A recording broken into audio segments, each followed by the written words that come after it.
nous, on va essayer de vous présenter assez rapidement ce qu'on croit être au moins une des solutions à conjuguer certainement avec d'autres pour, si ce n'est résoudre, en tout cas essayer de limiter un peu la casse, puisque le moral a peut-être été un petit peu entamé ce matin, mais en tout cas, il y a des solutions qui sont envisageables, des solutions, pas purement, mais en tout cas, il y a pas mal de choses à développer et notamment c'est nous ce qui nous intéresse le plus, c'est la plantation d'arbres. Alors comme disait Monsieur Gott ce matin, on est dans une situation quand même assez particulière dans les PO, et ce que vous voyez là, c'est en fait c'est un peu des banalités, mais c'est en fait les épisodes méditerranéens. C'est-à-dire, on est un département dans lequel soit il pleut pas ou à peine, soit il pleut des halbardes, pour reprendre ton expression de ce matin, et qui me semble assez juste. Donc en fait, 80 mm en un jour, c'est déjà assez conséquent. Mais par contre, 200 mm en un jour, c'est énorme. Et ça peut arriver avec une certaine fréquence. Bon, on ne voit pas grand-chose, mais c'est à peu près une fois tous les 2 à 5 ans. Alors, peut-être qu'on est là une fois tous les 1 à 2 ans. Il est probable que, comme tu l'as dit ce matin, ça s'intensifie. Et donc, cette fréquence de halbardes qui nous tombe sur la tête s'intensifie. Et donc, il nous faut des outils pour essayer de faire en sorte de limiter un petit peu cet effet, puisque l'érosion, en tout cas hydrique, est un des phénomènes assez dangereux pour le maintien de nos sols, quoi. Une autre évidence, c'est la quantité de vent qu'on a dans le département, qui est considérée par Météo France comme assez considérable. Donc on a 2 gros vents qui arrivent, la tramontane qui souffle quasiment 400 jours par an, ou presque, et qui est un vent assez asséchant, et des entrées marines, pour le coup, moins intenses, mais qui font rentrer un peu d'humidité, mais qui ont aussi cette tendance à quand même assécher les sols. Donc en fait, le département des Pyrénées-Orientales, il est particulièrement soumis à des... Bon, peut-être les autres aussi, vous me direz, hein, chacun tirera vers soi, mais il est particulièrement soumis à une influence climatique qui fait qu'on perd nos sols, on perd l'eau, et donc les cultures en pâtissent, et pas que les cultures. Nous aussi. L'un un peu des credos de l'association et du réseau dans lequel on fait partie, c'est que la quantité de carbone dépend, de la quantité de carbone dans nos sols dépend aussi une forme de fertilité. Pas que, mais il y a beaucoup mais voilà, ça influe énormément. Alors le carbone pur ou la matière organique, l'humus, et on remarque quand même que dans les PO, il y a toute une frange là, il y a les Alberts, mais de toute la plaine est quand même assez pauvre dans la quantité de carbone. Et au cas où, je ne sais pas si vous avez entendu parler de alors c'est l'initiative, à chaque fois je dis programme, mais c'est l'initiative 4 pour 1000.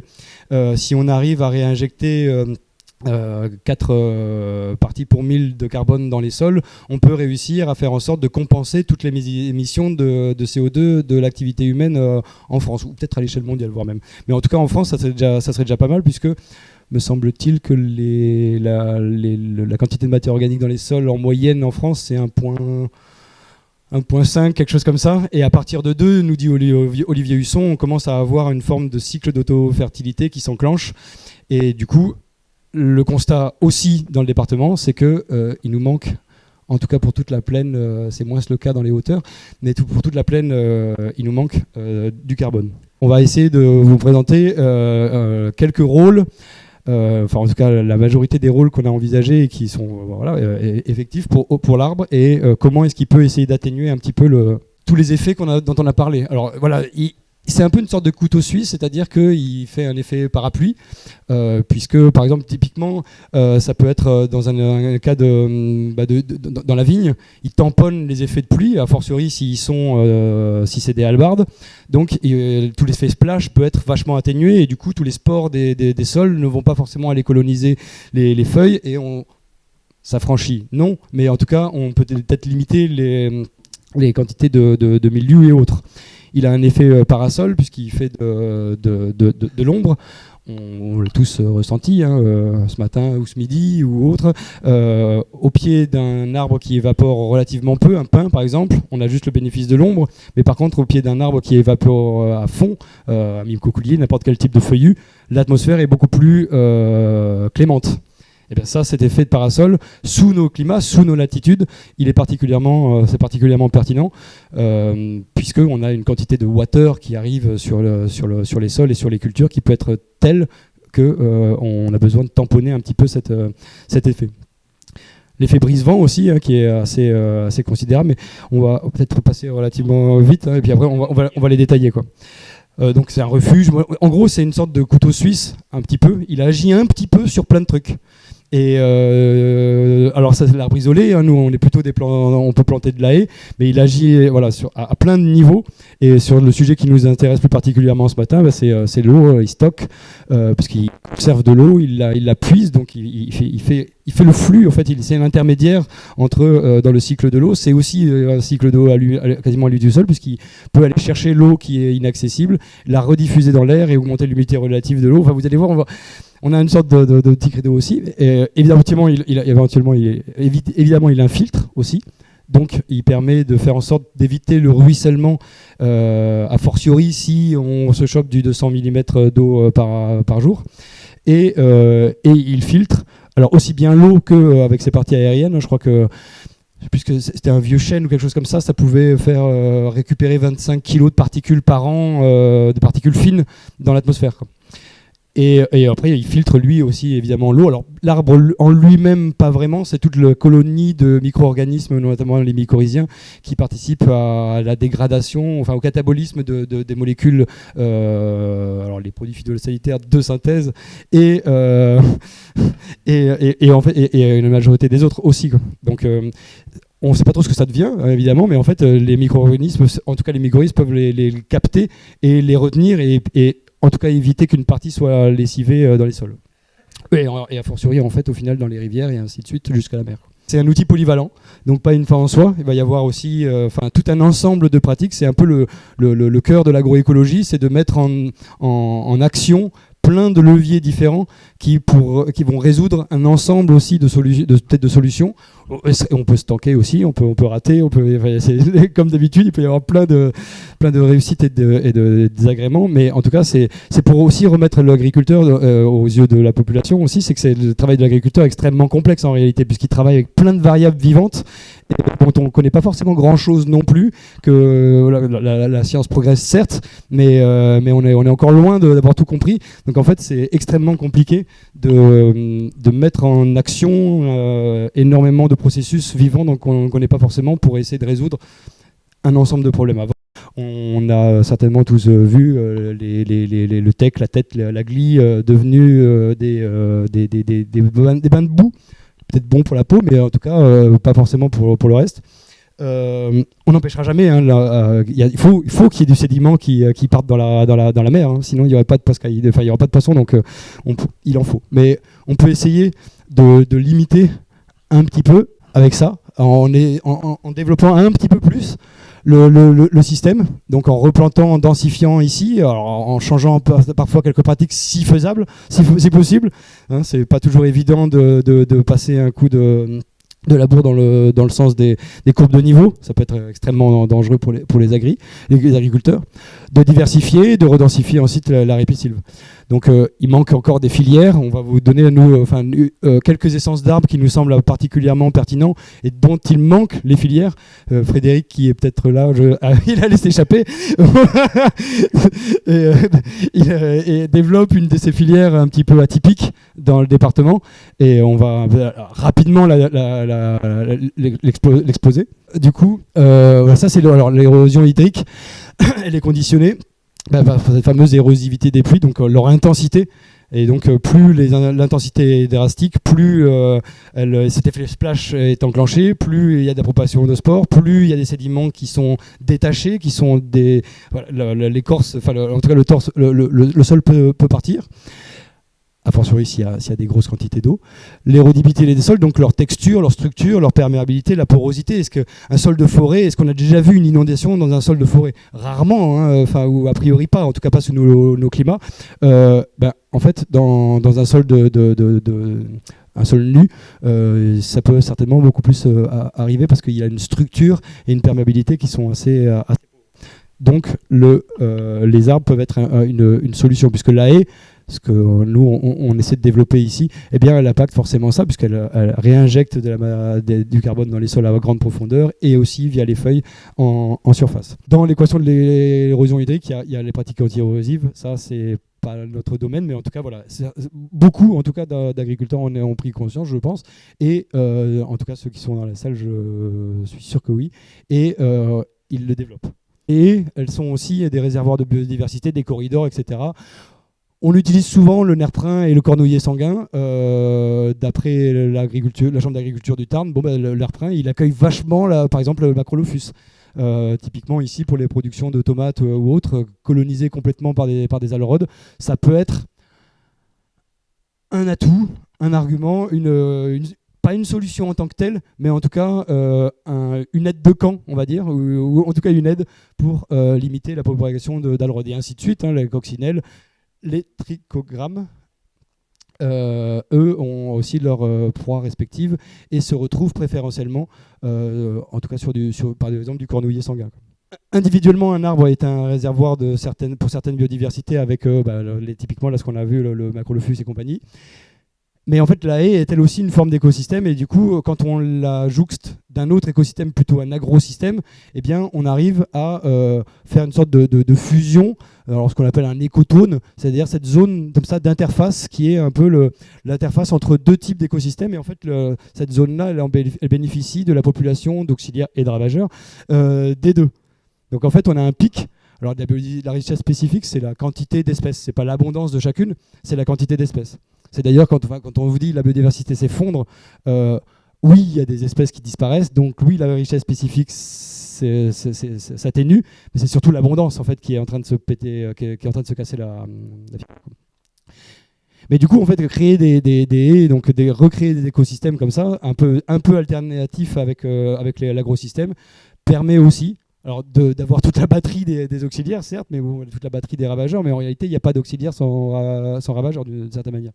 On a poussé le vice, on s'est dit pourquoi on s'arrête là, ça veut dire quoi, il n'y a pas de raison, c'est trop schématique, allons essayer, continuons, on peut planter là encore, on peut avoir cette prairie, on peut la cercler, elle est déjà en partie cerclée, mais mettre d'autres types de haies en travers, mettre des arbres isolés et en continuer à essayer d'intensifier au fur et à mesure les effets bénéfiques qu'on croit être ceux de l'arbre. Donc les fameuses nappes, on infiltrera d'autant plus au fur et à mesure à chaque ride du paysage, et on évaporera aussi une partie de l'excès d'eau.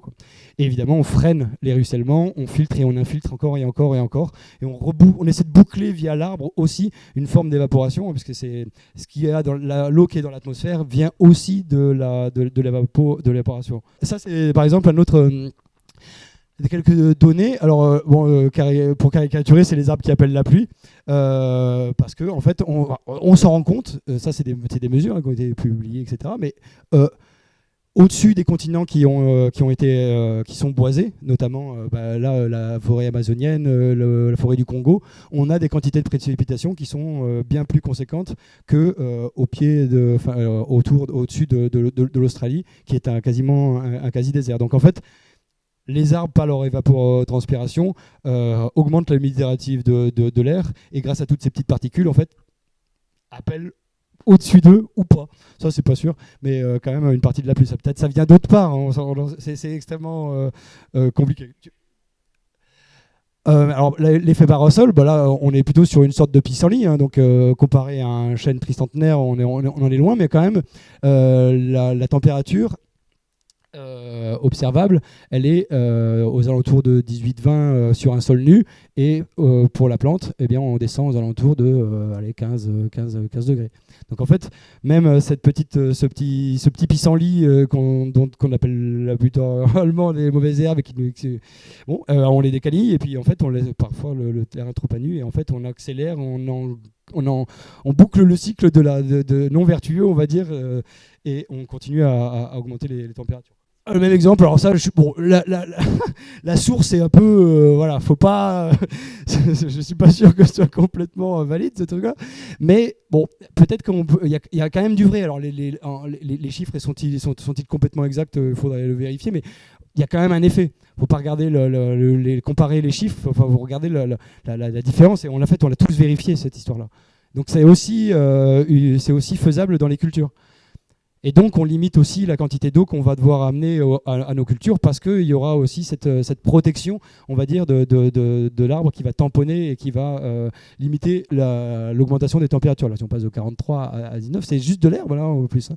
Mais si on a des arbres qui peuvent être productifs, tous les systèmes agroforestiers, etc., là, nous, on est plutôt des planteurs de haies champêtres et donc d'arbres non productifs, mais tout le système agroforestier peut bénéficier, du coup, et produire, protéger et faciliter les cultures. Par exemple, nous, un peu l'idée, c'est d'avoir une sorte de pseudo-lisière, quoi. C'est-à-dire, les cultures sont là, il y a une bande en herbe, c'est une sorte de cas idéal, hein, mais il y a la bande enherbée relativement longue, et puis là, on commence à avoir les essences de lisière, et puis on augmente, et on arrive à l'espèce de climax de la forêt, où les arbres sont énormes, etc. Bon, la haie, c'est un mix de ça. Voilà, on essaie quand on construit, quand on dessine une haie, on essaie d'avoir au maximum toutes ces strates qui s'entremêlent, mais en tout cas qui sont présentes dans les dessins de haies. Alors avec quelques essences, notamment celle-là, je disais le caroubier, c'est une des filières possibles qui serait peut-être intéressante à développer dans le département. Un arbre apparemment déjà présent depuis longtemps, mais il n'y a plus que assez peu d'individus, mine de rien. Vous pouvez en voir à Elne, là, pas loin de l'espèce de gros échangeurs. Bon, il y en a des beaux sujets. Et donc, avoir les bénéfices de chacune des strates. Et la strate herbacée qu'on oublie souvent, parce qu'il y a une sorte de bourrelet normalement devant la haie qui est plutôt herbacée, et la strate mucinale, donc tous les mousses et les champignons. Et une fois qu'on a... Ouais, moi je voulais juste rajouter quelque chose, que souvent on regarde cette photo de strate et c'est super, on voit ce qui se passe en aérien, mais il faut penser ça en souterrain aussi. Quand vous voyez des strates, des arbres, pensez, on va l'aborder tout à l'heure, le système racinaire, mais ayez cette vision-là de ne pas vous arrêter à la vision aérienne de ce qui se passe, mais vous projetez aussi sur ce qui se passe au sous-sol. Et ça, c'est super important. Voilà. Et on essaye autant que faire se peut de marier des systèmes racinaires différents aussi. Et d'ailleurs, c'est le côté racine. J'embraye juste pour le liant de la liane qui est peut-être implanté plus tard et que nous on met pas forcément dans nos haies au départ, puisqu'on plante des tout petits plants, et une fois que la haie est bien développée, on l'oublie souvent. Alors peut-être qu'elle s'implantera toute seule d'ailleurs, mais injecter de la liane dans le système, planter de la liane dans la haie pour essayer de... Voilà, le lierre et aussi bien la calmatie peuvent avoir plein d'avantages. Un autre des pires ennemis des sols, c'est cette fameuse érosion éolienne, dont on a vu qu'elle était particulièrement prégnante sur le territoire. Et du coup, qu'est-ce qu'on voit souvent, en tout cas les anciens dans le paysage, on en voit plein, c'est ces fameuses haies de résineux ultra denses, certainement parfois bien plus qu'un plan par mètre carré, et du coup qui font une espèce de rideau ultra dense. Alors c'était certainement super pertinent, parce qu'en fait les parcelles étaient peut-être beaucoup plus petites avant, et donc ils profitaient de là c'est 2 fois la hauteur de la haie qui couvre et qui fait une sorte de, un peu comme au milieu de l'océan, une sorte de poteau noir. Il n'y a pas de vent, il n'y a pas d'intempéries. Mais par contre, derrière, il y a cette zone de turbulence. Et du coup, il est probable aussi que les anciens avaient doublé ces haies, rapproché ces haies, mais on en a quand même coupé pas mal, pour certainement la mécanisation. C'est une hypothèse, hein, je ne suis pas sûr de ce que j'avance. Mais du coup, eux profitaient de cet effet de brise-vent ici, dans cette zone-là. Quand dorénavant, avec l'extension des parcelles, on essaye de faire plutôt de ce type de haies qui sont pas des brise-vents du coup, mais plutôt des filtres-vents qui freinent le vent, et qui sont des haies diversifiées avec du caduc, du persistant, du haut, du moyen, du petit, etc. Pour non pas dévier le vent, mais en fait simplement garder toujours la même direction, mais légèrement l'atténuer. De la même manière, si on a une haie comme ça qui est un petit peu hétérogène, typiquement ce qu'on voit aussi sur les abords de route, ce brise-vent hétérogène, en réalité, c'est bourré de turbulence. Donc sur une zone de 10 à 15 fois la hauteur de la haie, on a une zone de turbulence qui va concourir à l'assèchement, et ainsi de suite. Alors bon, moi on va parler d'ectomycorhizes, parce que c'est plus le type d'organisme qui va coloniser les racines des arbres, mais moi je vous avoue que j'aime bien celle-là parce que je les connais un peu mieux, et bizarrement, mais c'est sur 90% des plantes cultivées. elles sont endomycorhizées. Alors des fois elles le sont endo, ecto et un peu de tout. Les arbres aussi peuvent être les deux. Et donc c'est ce sur quoi on va apporter un peu plus notre attention. Typiquement, vous avez là une ectomycorhize qui bifurque complètement la tête d'une racine. D'ailleurs, elle le dichotomise. Elle la dichotomise parce qu'en fait, elle veut augmenter un petit peu la surface, et puis l'ectomycorhize va aller se propager et aller explorer beaucoup plus de territoire. Et là, c'est plutôt une endo. Alors là, c'est fantastique. Et d'ailleurs, c'est pas sans rappeler la forme de l'arbre. D'ailleurs, ça s'appelle une arbuscule. C'est la zone de contact, l'interface entre le champignon qui est dans la cellule mais qui ne la perfore pas et qui ne l'abîme pas, et qui est la surface de contact. Donc d'échange, c'est un échange plus ou moins réciproque des fois entre un champignon et une plante. Donc il va y avoir pléthore d'échanges. Ah voilà, par exemple, on va augmenter la stabilité des sols parce que ces champignon-là vont sécréter cette substance qu'on a colorée là, certainement avec un truc fluorescent, qui s'appelle la glomaline, qui est une sorte de grosse protéine et qui, du coup, c'est un peu de là d'où vient aussi le stockage du carbone dans les sols via ces organismes, parce que c'est bourré de carbone cette histoire-là. Et en plus, ça a un effet de colle, donc c'est une sorte de glu, d'où le nom de glomaline. Ça va agréger une partie, en tout cas, des agrégats du sol. Et c'est produit, je crois, par les structures assez anciennes. Et en fait, mine de rien, le mycélium se renouvelle extrêmement rapidement et en fait, tout le temps. Et donc, il va réinjecter de la matière organique sans arrêt en fonction de sa croissance et de sa progression dans le sol, quand il l'explore. Et par exemple, le réseau d'IF, c'est des données toujours un peu bizarres, mais dans un centimètre cube, il y a 100 mètres d'IF. 100 mètres, ça peut explorer, ça a une capacité d'exploration 1000 fois supérieure à une racine, par exemple. Et ça va aller dans des interstices dans laquelle la racine n'ira certainement pas. Toute cette micro-porosité, en fait, l'IF, lui, va pouvoir y aller. C'est l'IF aussi qui dégrade, par exemple, la roche-mère. C'est pas forcément la racine, c'est pas la racine elle-même. Elle va peut-être exploser la racine et donc avoir une incidence physique, mais du point de vue chimique, c'est plutôt tous ces champignons-là qui vont aller dégrader la roche-mère et générer, par exemple, des argiles. Voilà, en fait, ils participent aussi. Alors, ils font plus que participer en réalité. Ils permettent d'absorber tout ce qui est phosphate, azote et la plupart des oligo-éléments et compagnie. C'est pas certains osent dire que la racine n'est plus que le support d'une interaction avec ce type de micro-organisme pour pouvoir aller absorber au bon endroit et maximiser l'exploration du sol. Et par ailleurs, c'est des organismes du coup qui favorisent certaines résistances, alors aussi bien biotiques par des ravageurs. Il y a des ifs qui font des sortes de lassos autour des nématodes et qui les butent.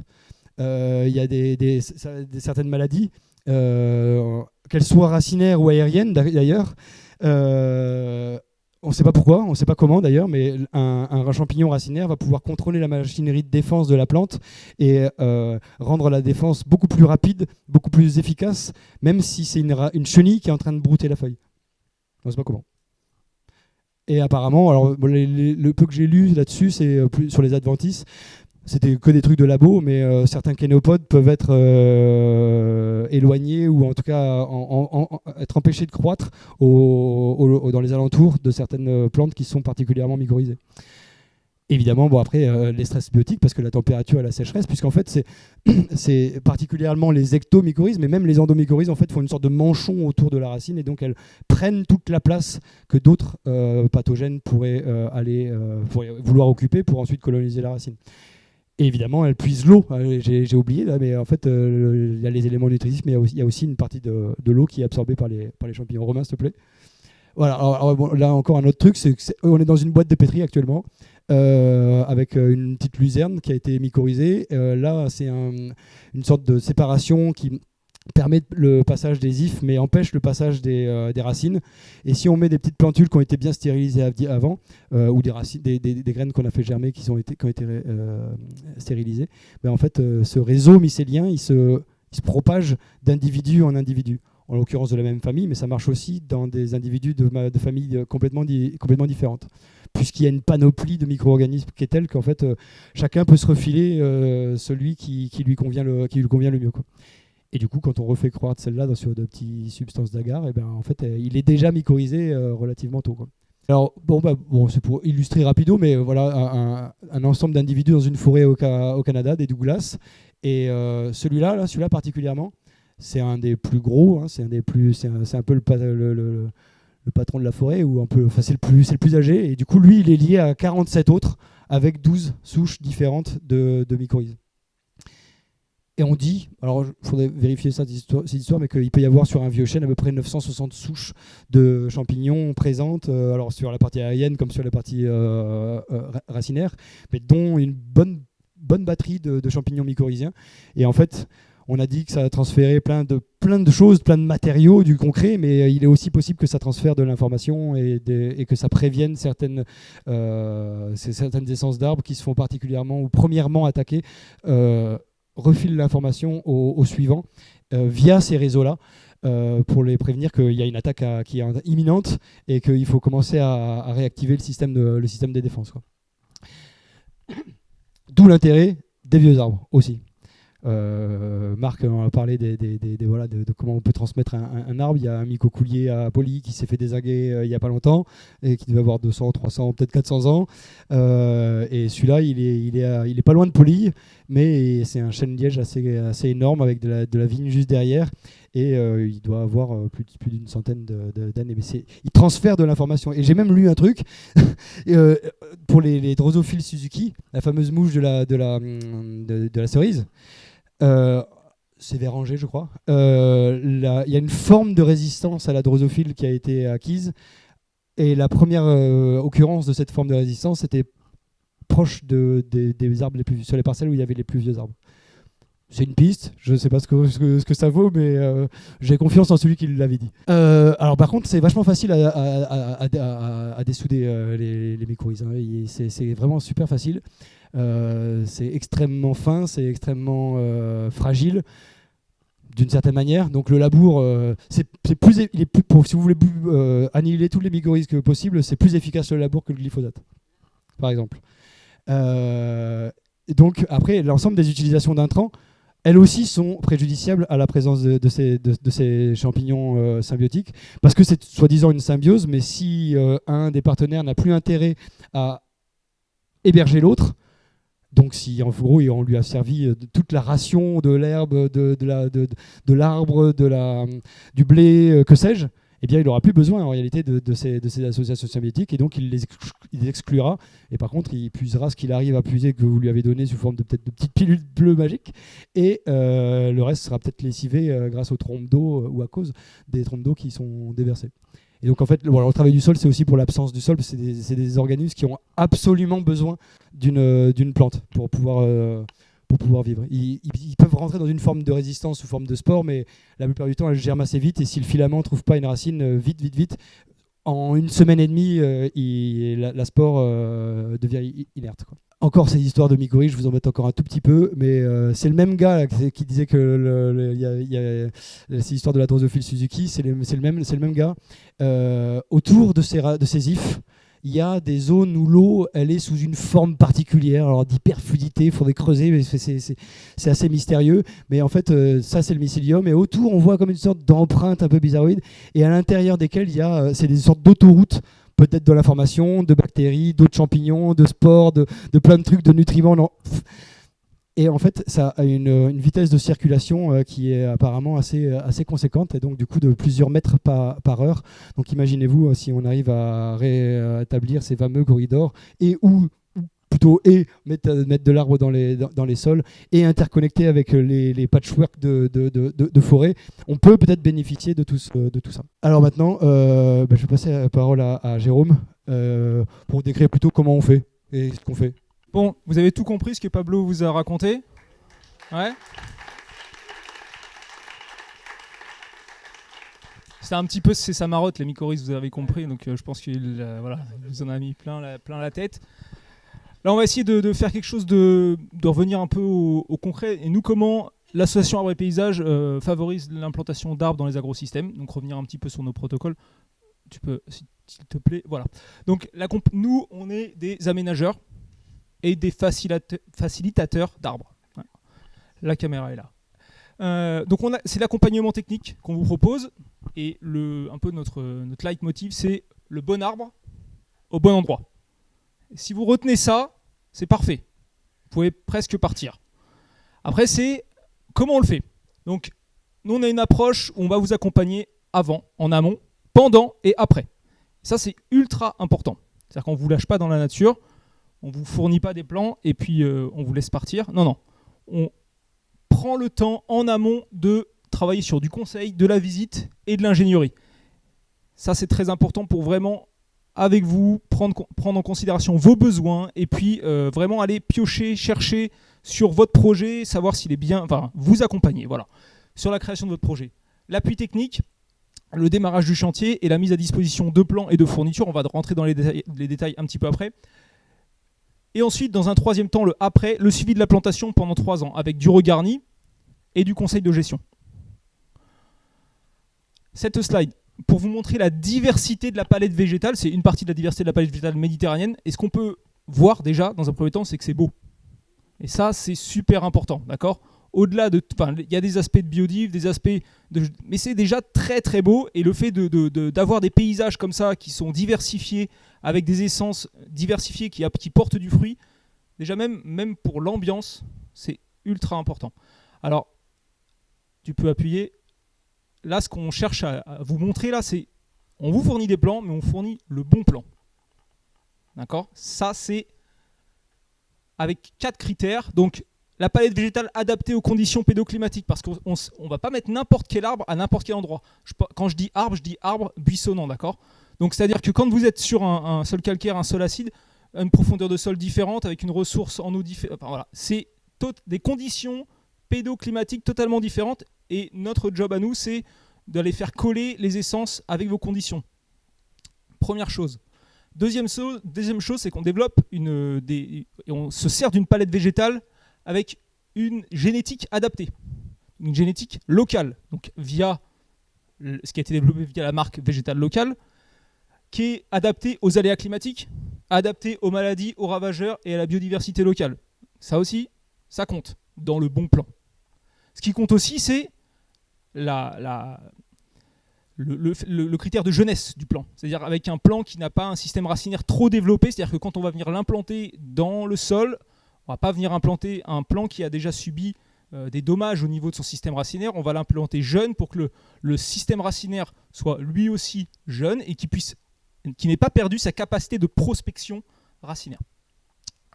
Et ensuite, on s'intéresse aussi que ce plan soit produit sans altérer le système racinaire. C'est-à-dire que, là pour vous donner un exemple, on travaille avec la pépinière départementale du 66, qui avait un mode de production qui était destiné aux communes.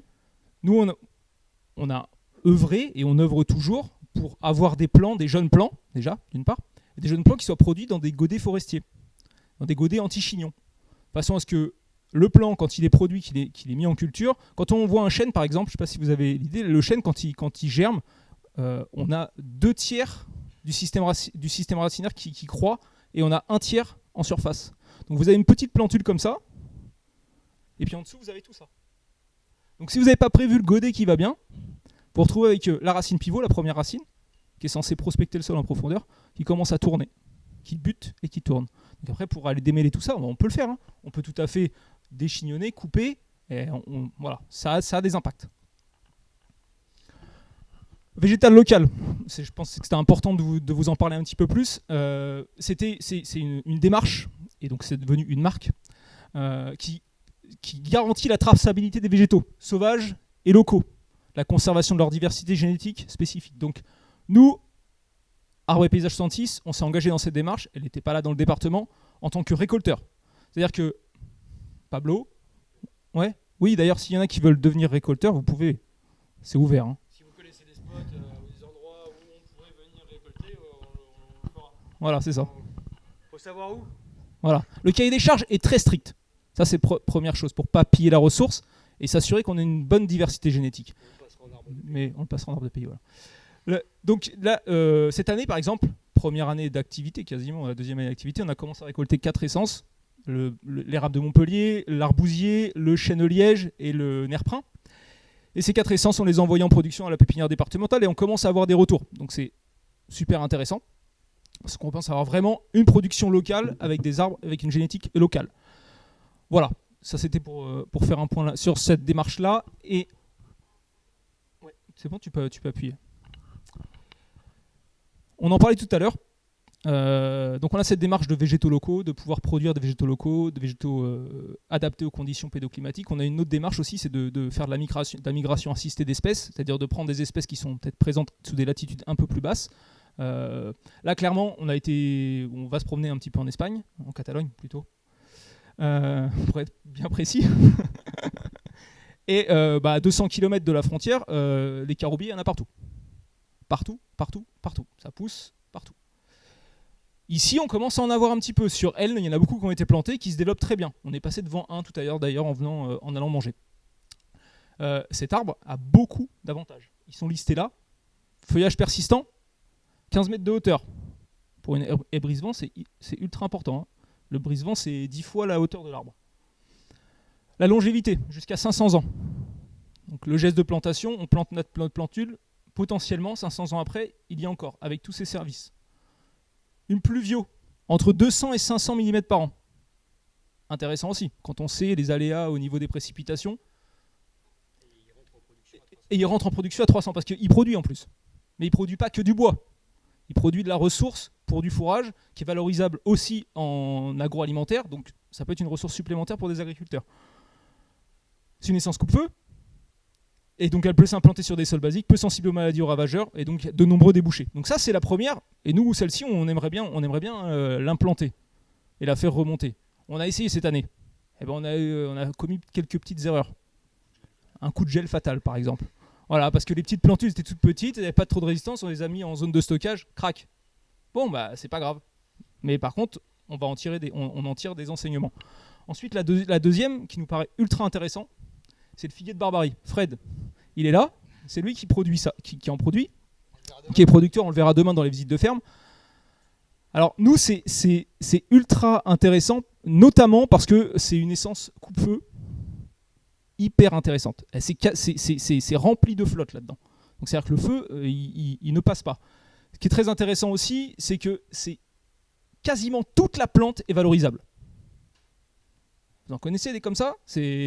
On peut valoriser les fruits. L'huile de pépin de fruits de la figue de Barbarie, c'est une des huiles les plus chères du monde pour la cosmétique. Donc là, le fruit, il peut être valorisable pour l'alimentation humaine. Les raquettes pour le bétail, mais aussi pour l'alimentation humaine, parce que les jeunes peuvent être mangés également. Voilà, on vous adressait un petit peu toute une liste. Mais pour vous dire que notre mission aussi, c'est d'aller fouiner un petit peu à droite à gauche et d'essayer de faire émerger quelques essences à enjeu qu'on pourrait implanter aussi dans le département. Alors ça c'était, on va passer rapidement là-dessus, mais c'est pour vous dire aussi qu'avant, donc dans le processus avant, on cherche à vous apporter un peu de conseils et on design votre projet, mais on le design ensemble. C'est-à-dire qu'on va, généralement quand on va pour une visite diagnostique, on fait un peu tour du paysage et on se dit que 70% des essences qu'on va mettre dans la haie, c'est ce qui est déjà présent sur site. Comme ça on est sûr de ne pas se gourer. D'accord ? Et qu'il y aura quelque chose qui va se passer. Quand il y a encore des choses sur site, hein, parce que des fois il n'y a plus grand-chose. Ensuite, 25%, c'est ce que désire l'agriculteur ou le porteur de projet en règle générale, parce qu'il y a peut-être des besoins spécifiques, donc on va pouvoir les intégrer, si ça correspond aux conditions pédoclimatiques, bien sûr. Et ensuite, on s'accorde 5% de tests. Voilà, c'est un peu notre démarche.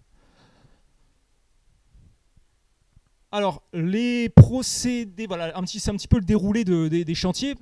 Il y a des choses qui sont ultra importantes pour nous, c'est la préparation du sol et l'installation du système d'irrigation. Alors, préparation du sol, c'est sous-solage. Décompaction du sol pour que le système racinaire puisse prospecter en profondeur. Donc sous-solage, affinage de surface. Ensuite, installation du système d'irrigation. Alors, on l'a mis un goutte à goutte. C'est pas pour aller biberonner le plan. Hein. Soyons bien d'accord. Ne me faites pas dire ce que j'ai pas dit. C'est pour faciliter le geste d'irrigation pour le porteur de projet. C'est-à-dire qu'on met un système d'irrigation qui va être géré correctement. C'est-à-dire qu'il y a, pendant les périodes où il va y avoir besoin de beaucoup, où le plan peut subir un stress hydrique, on va emmener de l'eau toutes les 3 semaines avec un fort litrage. On va remplir la colonne d'eau et on va forcer le plan à descendre en profondeur, à aller prospecter les horizons profonds du sol. Voilà, point. C'est juste ça. Mais autrement, le reste du temps de l'année, le goutte à goutte ne sert pas. D'accord ? Ça, c'est pour le fait quand vous avez des grands linéaires de haies, plutôt d'être avec la tonne à eau comme ça, en passant un temps infini allez, parce que ça se fait, hein. Le premier, il est bien fait, le deuxième, il est bien fait, le 10e, il est moins bien fait, le 50e, il n'y en a plus. Et puis après, on passe à autre chose. Et puis l'agriculteur, à ce moment-là, ou le porteur de projet, a peut-être d'autres choses à faire, quoi. C'est quand même plus simple d'aller, ok, j'ouvre la vanne toute la nuit, je la ferme, c'est bon, le problème, il est réglé, plutôt que de devoir passer une journée entière à aller arroser ses plants avec la tonne à eau. Voilà. Ensuite, les gestes de plantation. Donc on vous accompagne en démarrant le chantier, en vous montrant les gestes qu'on croit être les bons pour planter des arbres. Et ensuite, un point bien spécifique sur le paillage et les protections. On va y venir juste après. Donc le paillage, on utilise du broyat vert criblé issu des déchets verts du département. Donc on valorise les déchets c'est des déchets qui sont issus du Sidetom. Alors ils ont des avantages et des inconvénients, comme tout. L'inconvénient qui revient souvent, c'est oui, mais il y a du plastique dedans. Oui, mais le plastique, il n'est pas arrivé là par hasard. D'accord ? Le plastique, il est arrivé parce que c'est tous les déchets qui ont été emmenés en déchetterie étaient emmenés avec du plastique aussi dedans. Donc, bon. Mais il a beaucoup d'avantages. Et les avantages, c'est déjà d'une part qu'il va limiter l'évaporation, donc il va limiter le fait qu'on ait besoin d'arroser la plantation. Il va limiter, dans une certaine mesure, où il va sélectionner les adventices. Parce que sur certains projets, on s'est aperçu que, oui, ok, en tout cas, il facilite l'entretien. C'est-à-dire que c'est plus facile d'arracher une adventice dans du broyat que dans du sol bien compacté. D'accord ? Donc on va pouvoir nettoyer beaucoup plus facilement. Après, de là à vous dire que vous n'allez pas avoir d'enherbement, c'est faux. Voilà. Surtout, il favorise la présence des macros et des micro-organismes décomposeurs et minéralisateurs de la matière organique. Donc il va créer du sol. Et c'est ce qu'on veut. C'est ce qu'on veut puisque on a, via les présentations qui ont été vues précédemment, c'est ce sol qui a la capacité de rétention de l'eau. D'accord ? Donc si on a notre projet, c'est aussi de créer du sol. Le sol, il va se créer, une fois qu'on aura la végétation, il va se créer parce que le cycle naturel de fertilité va se mettre en place, mais en amont, on rajoute de la matière organique. 10 à 15 cm. Voilà. Ça pose aussi des problèmes de mise en œuvre, parce que c'est pas rien de le mettre. Pour ceux qui s'y sont déjà attelés, c'est du travail, mais il y a des solutions qui existent. Alors là, c'est pareil. Autant tout à l'heure, Pablo, il avait tout piqué à Marc-André Sellos. Là, c'est Claire Adjé. Donc, si vous voulez aller voir ses travaux, je vous le suggère, c'est très intéressant. Là, c'est uniquement pour vous rappeler un petit peu ce qu'est le système racinaire de l'arbre. Et que un arbre, c'est tout sauf un objet. On ne prend pas un arbre, on se dit tiens, il va me rendre des services, je vais le mettre là, il va me rendre... Non, mais l'arbre, c'est un élément vivant, c'est un être vivant qui a des besoins spécifiques et notamment le besoin de s'allonger pour vivre, donc allonger son système racinaire pour vivre. Donc il faut le prendre en considération, c'est pour ça que le bon arbre au bon endroit, c'est ultra important. Au bon endroit dans tous les aménagements. Prenez les aménagements en ville, on l'a mis là comme un objet sur un trottoir, c'est super, mais il n'est peut-être pas au bon endroit. Parce que le système racinaire, lui, il va se promener, il va aller prospecter, il va aller chercher à manger, et puis après il va te lever le trottoir, et puis après il n'est plus au bon endroit, quoi. Au début c'était bien, mais après pour vivre ensemble c'est un peu plus compliqué. Les fonctions racinaires, la première, c'est coloniser le milieu pour se fixer. Première chose, il descend le pivot pour se fixer en place, pour plus bouger. La graine, quand elle tombe au sol, ça descend, c'est pour plus qu'elle bouge. Hein. Parce que si elle bouge tout le temps, c'est compliqué après de développer le système racinaire. Donc d'abord, elle se fixe pour aller chercher les ressources, pour stocker des réserves, pour se nourrir, pour respirer. Donc attention au sol compacté, et hydromorphe aussi, parce que c'est compliqué de respirer dans un sol où il n'y a pas d'air. Et de se multiplier. Vous voyez, le système racinaire de l'arbre, c'est en arborescence aussi. Hein. Donc on se retrouve avec, in fine, au stade adulte, une racine pivot, des racines charpentières, des racines de colonisation, d'exploitation et du chevelu. Et vous voyez que c'est des milliers et des millions de chevelus racinaires. Et c'est sur ces chevelus racinaires que viennent se fixer les mycorhizes dont Pablo parlait tout à l'heure, qui vont aller prospecter encore plus loin les ressources. Voilà. Suivant. Les diversités du système racinaire. On reprend la photo qui a été montrée tout à l'heure sur la présentation du chêne. Là. Vous voyez que le système racinaire, il faut déconstruire quelque chose que vous avez peut-être déjà en tête, c'est oui, le système racinaire, c'est le miroir du système aérien. Ah, bah non, pas du tout. Pourquoi ? Parce qu'il ne se développe pas du tout dans les mêmes conditions. Le sol, c'est pas pareil que l'air. Il n'y a pas les mêmes problématiques.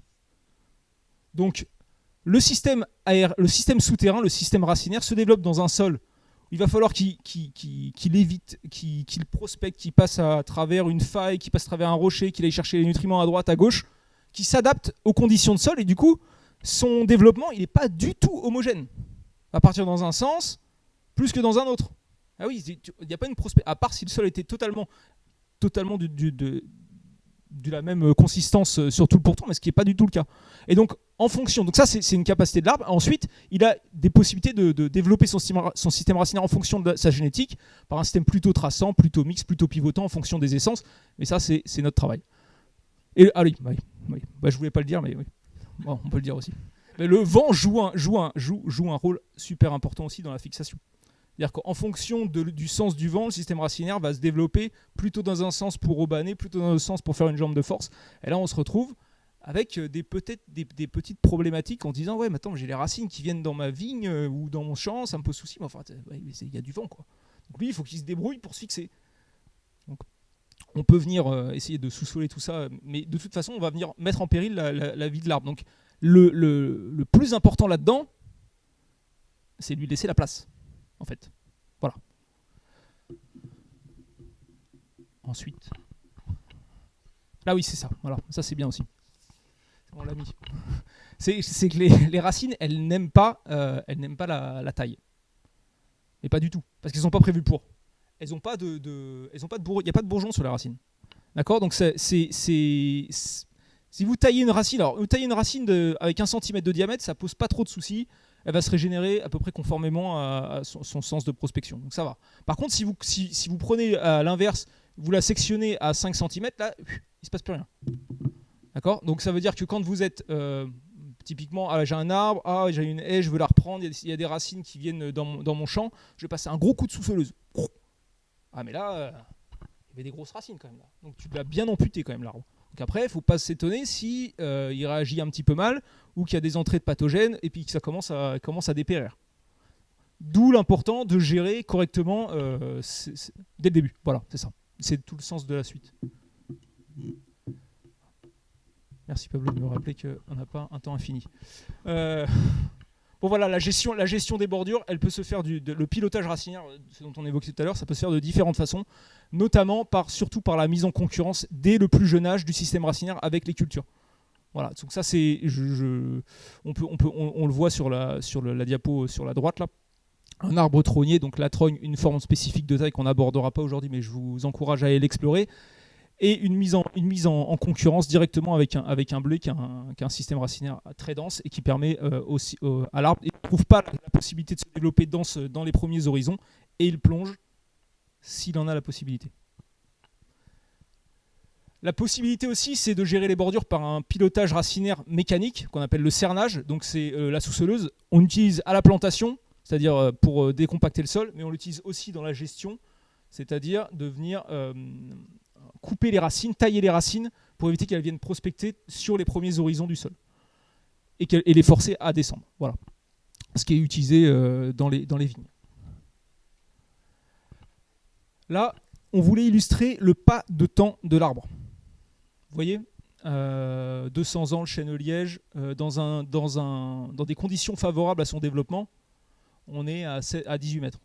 Le même dans des conditions moins favorables, on est à 4 mètres sur le même pas de temps. Donc, quand on commence à vouloir planter des arbres, on se dit « Ouais, je veux planter des arbres, je veux que ça pousse, je veux avoir une haie brisant. » L'arbre, il prend son temps. Voilà. Donc, ça sert à rien de vouloir. Il vaut mieux aller planter un petit arbre, une petite plantule, avec un système racinaire adapté, qui va pouvoir prospecter le sol et qui va pouvoir, in fine, se développer dans les meilleures conditions et remplir tous les services pour lesquels il est prévu, plutôt que de se dire je prends mon arbre, objet, je le plante là, il est haut comme ça, le système racinaire quand je l'ai planté, il est gros comme ça. Oui, ça va le faire. Non, il va pas remplir ses services. Hein. Donc c'est ultra important de le penser comme ça, de penser que ça demande du temps.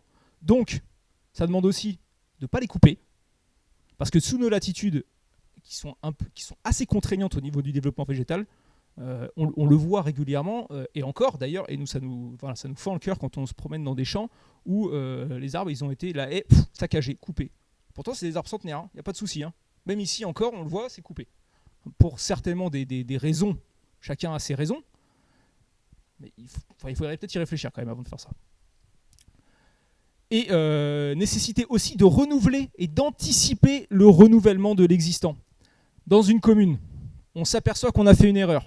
On a planté un arbre, ok, bon, il va pas parce qu'on commence à soulever la bordure de trottoir, ou alors il est en bordure de voirie, bon, il va falloir le couper, ok. Mais on ne fait pas que le couper. On le coupe parce qu'on ne peut pas faire autrement. Par contre, on réfléchit pour aménager l'espace pour que dans 100 ans, nos successeurs, ils n'aient pas à le couper le suivant. D'accord ? Ça, c'est ultra important. De se dire qu'on veut planter des arbres au bon endroit. Là, on parlait d'une commune, mais dans une parcelle agricole, c'est pareil. Pour que cet arbre, il dure. Et qu'il devienne, dans 100, 200 ans, le vieil arbre dont Pablo parlait tout à l'heure, qui va pouvoir héberger toute cette biodiversité aussi de mycorhizes, et qui va pouvoir rendre aussi ses services. Voilà. Ça, c'est important. Je ne sais plus si on a une autre slide derrière. Ah, on en a encore. Ok. Une autre voie on parle souvent de plantation, parce que c'est le geste. Ah, on va planter. Il faut faire un truc. Il faut qu'on soit acteur. On va planter des arbres. C'est bien de planter des arbres. Il faut sauver la planète. Allons-y. Non mais attends, la nature, tous les arbres que vous voyez dans le milieu naturel, ils vous ont pas attendu. Hein. Voilà. L'arbre, il est autonome. Il n'a pas besoin de nous. Il faut être clair là-dessus. Il n'a pas besoin de vous, ni de moi. Ça, c'est faux. Donc, la meilleure solution, si on veut accueillir des arbres, c'est de les laisser se développer. C'est tout simple. Vous prenez une bordure, une bande enherbée, 2 mètres, vous la jalonnez pour éviter qu'il y ait un gars qui arrive avec son épareuse et qui vous dézingue tout. Voilà, ici, la banque de graines, s'il faut, on peut réensemencer. Il y a déjà une banque de graines normalement suffisante. Et on laisse faire, et ça pousse. Alors là, clairement, dans cette situation-là, le pas de temps, vous allez le voir venir. Hein. Il n'y a pas grand-chose qui se développe. Ah oui, il y a des ronces. Oh, là, qu'est-ce qu'ils m'ont fait là, herbicide 66, je ne sais pas ce qui va se passer. Mais si vous observez un peu votre paysage, et on parlait la dernière fois des friches, la reconquête des friches. Promenez dans une friche, avant la friche, il y a bien des cultures. Ouais, bon alors, ça fait combien de temps qu'elle est abandonnée ta friche, à côté de ton champ ? Ça fait 50 ans. Ben, dans 50 ans, si tu laisses ta bande, ça sera ça. Voilà, c'est tout. Vous avez l'exemple. On nous demande souvent, ah oui, mais vous avez des retours d'expérience sur la régénération naturelle. Bah oui, le retour d'expérience, c'est la friche qui est à côté. Hein. C'est super simple, c'est la nature qui l'a toujours fait d'ailleurs. Donc ça, c'est une façon beaucoup moins gourmande en énergie, en temps de travail. On a besoin de rien faire, on laisse la nature faire.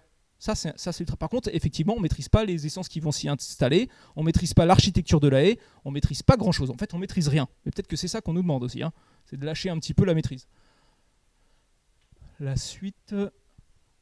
Oui, bon, ça c'est une façon aussi de favoriser un petit peu le réensemencement de la banque de graines en créant un environnement propice pour que la biodiversité puisse venir s'installer, que les oiseaux puissent se nicher, que les rongeurs puissent amener des graines et réensemencer un peu cet espace-là pour ensuite que le végétal puisse le conquérir. Voilà. Et comme en guise de conclusion, alors on voulait vous proposer, alors ça vaut ce que ça vaut, hein, c'était hier soir à 22h30. Donc l'agroécologie, pour nous, c'est une synergie de pratiques. D'accord ? Donc l'arbre, c'est pas la panacée, c'est pas lui qui va résoudre tous les problèmes. Par contre, la synergie de tout ça, on s'approche quand même d'une grosse solution quand même. Donc les arbres et la haie, la diversité des productions, la vitalité des sols, favoriser les intrants quand il y en a besoin, locaux et organiques, les couverts, la mise en place de couverts, et on peut dire voilà. Ça peut définir quand même une partie de l'agroécologie, pas que. L'arbre, le couteau suisse, qui contribue efficacement à la préservation des sols, de l'eau, de la biodiversité, des paysages. Ouais, vous en connaissez beaucoup des systèmes comme ça, inventés par l'homme, même mécaniques, tout ça. La nature, elle sait le faire, hein, elle l'a toujours fait. Il faut se rappeler qu'avant que les mammifères soient présents et que l'homme soit présent, c'était l'arbre qui était présent. Donc on a tous besoin de se rappeler ça. C'est que l'arbre est autonome, qu'il n'a pas besoin de nous, mais que nous, on a 100% besoin de lui. Voilà, je finirai là-dessus.